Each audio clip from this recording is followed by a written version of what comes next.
everyone and welcome to Just Med Talk.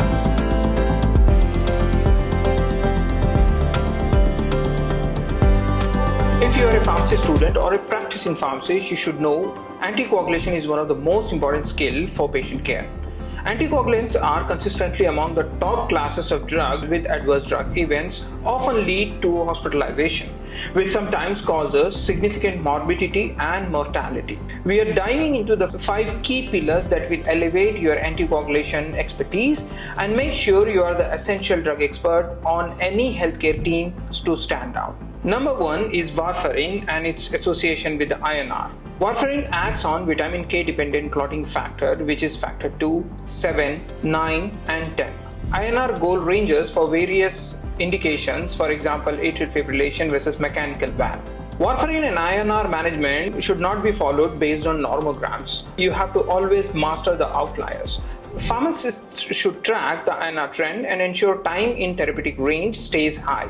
If INR is out of range without obvious causes, pharmacists should think what has changed in the last 72 hours. Did they start any antibiotic, especially Bactrim or fluconazole? Did they increase significantly their green leafy vegetable intake? So the pharmacist who stand out every time does not just adjust the dose, they find the root cause as well. Furthermore, understanding the nuances of reversing warfarin, like is the patient bleeding or do they just have a supratherapeutic INR? The answer dictates your action. In such clinical situation, your decision whether to hold the dose, give the dose of a vitamin K or escalate to prothrombin protein complex for emergent reversal, your rationale is what sets you apart. So why managing warfarin is important? Warfarin remains the leading cause of emergency department visits for adverse drug events, particularly in older adults. Mismanaging it has direct and severe consequences on the patient's outcome. Number 2 is the dosing dilemma of DOACs. Even though these drugs are generally safer in comparison to warfarin and does not require frequent monitoring as warfarin. However, these are not one-size-fits-all drugs. A practicing pharmacist should understand that what are the renal dose adjustments and various drug-drug interaction. You need to know the exact threshold for a renal dose adjustment for each drug, whether it is apixaban, rivaroxaban or edoxaban. Is it whether creatinine clearance less than 50, less than 30 or less than 15 dosage adjustment requirement. Specific cutout for apixaban in atrial fibrillation versus VTE prophylaxis or treatment is non-negotiable. More importantly, the P-glycoprotein and CYP3A4 interaction map is also essential for you to remember. For example, amiodarone with dabigatran and fluconazole with rivaroxaban. So such high-risk interactions can double drug exposure, turning an outpatient into a bleeding risks in the ED.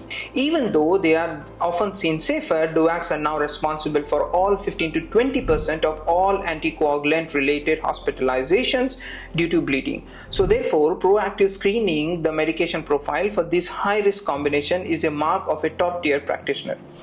So number 3 is perioperative anticoagulation and bridging. This is where pharmacists prevent strokes and major bleeding.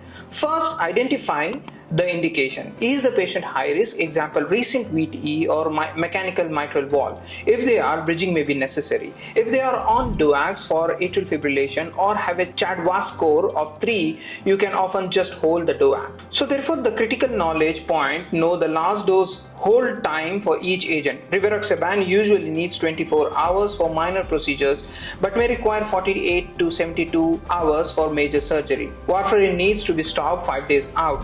This decision is time sensitive and your recommendation will be the final word. Research shows that inappropriate bridging significantly increases bleeding risk, often 2 to 4 times higher without a proven reduction in thrombotic events in many patients. Number 4 is emergent reversal and bleeding management. This is where you shine in a crisis. You must know your reversal agent. For example, for warfarin, you are calculating the dose of 4 pcc based on the patient INR and weight. For DOACs, it is more straightforward, but specific dabigatran is reversed with idarosizumab, and factor Xa inhibitors for apixaban and rivaroxaban are reversed with andexanet alpha when it's available. But what if you don't have that specific agent? Your knowledge of non-specific options like Kcentra or even just supportive care and time is crucial. With major bleeding occurring up to 1 to 2% of patients on anticoagulants annually, rapid, accurate intervention is critical. The key is to rapidly assess the severity. Is it a life-threatening bleed or a minor mucosal bleed? Your triage is life-saving in the crisis. Our final and arguably the most important pillar of anticoagulation management, that is adherence and patient education.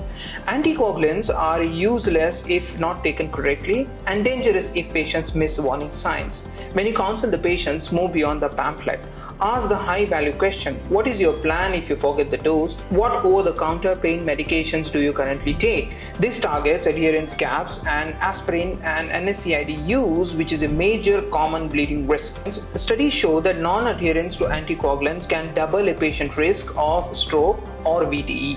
Ensure that the patient know the name of the drug, the reason they are taking, and the importance of letting every provider, example dentists, specialists, surgeons or physicians, know they are on a blood thinner. This is the ultimate preventive care pharmacist provides. 5 pillars to move you from an average practitioner to a specialist in anticoagulation. Master the INR changes, know the DOAC dose cutoffs, execute perioperatively, know your reversal agents by heart, and be the best patient educator in the hospital or community. ASHP provides one training program for anticoagulation management. I would highly recommend that one. I also recommend an anticoagulation book from ASHP. You can find in ASHP store. I will also link that book in my description. So therefore, which of these pillars do you think is the most challenging? Let me know in the comments below. If you found this video helpful, hit that like button, subscribe to Just Med Talk, and share this video with your colleagues. Thanks for watching, and I will see you in the next one.